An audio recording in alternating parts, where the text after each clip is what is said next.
मसाजोगचे मयत सरपंच संतोष देशमुख यांच्या हत्येला आज 18 दिवस पूर्ण होत आहेत। कुठेतरी तपासाला गती मिळताना पाहायला मिळते। आज बीडमधील जे हत्या प्रकरण आहे संपूर्ण महाराष्ट्राने बघितलं आहे। संपूर्ण यामध्ये महाराष्ट्र देखील हादरला गेला। याच मसाजोग हत्या प्रकरणातील तपासाला कुठेतरी गती मिळताना पाहायला मिळते।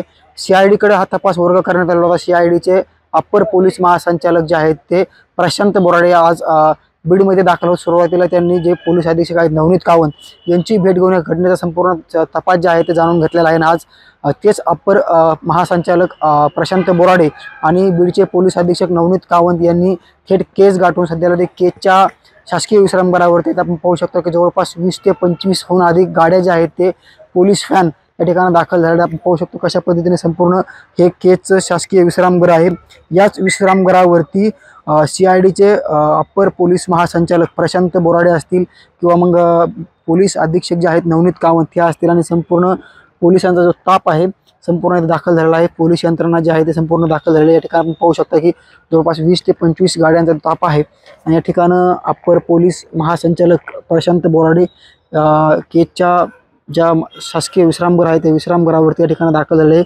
नवनीत कावंत जे की पोलीस अधीक्षक आहेत बीडचे त्यांच्यामध्ये आणि इथले जे केसचे स्थानिकचे जे अधिकारी आहेत त्यांच्यासोबत बैठक चालू आहे, मीटिंग चालू आहे। संपूर्ण जे की मसाजोग हत्या प्रकरण संपूर्ण महाराष्ट्र हादरला। या प्रकरणामुळे क्रूर अशी हत्या होती आणि आज या घटनेला 18 दिवस पूर्ण होतात आणि अप्पर पोलीस महासंचालक या ठिकाणी केज येथे दाखल होऊन संपूर्ण घटनेचा आढावा घेतात।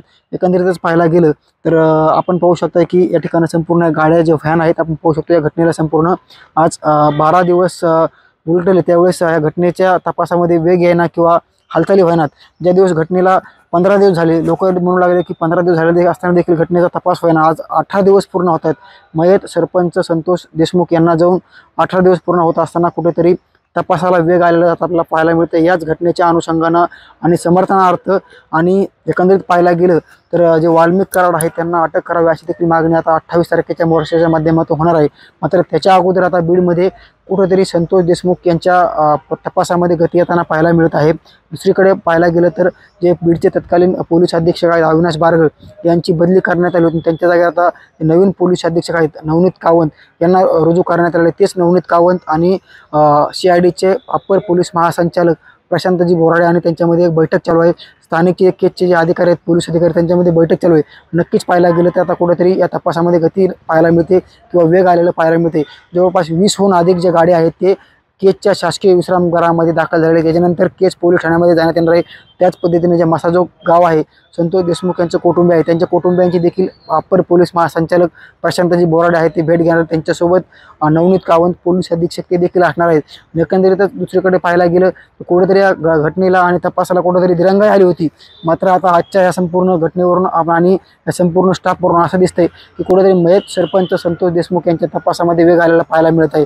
नक्कीच आपण येणाऱ्या काळामध्ये जे प्रशांतजी बोराडे आहेत अप्पर पोलीस महासंचालक नेमके काय ॲक्शन घेतात किंवा तपासामध्ये काय निष्पन्न होतं हे पाहणं महत्त्वाचं असणार आहे। मुंबई तकसाठी योगेश काशीद, बीड केज।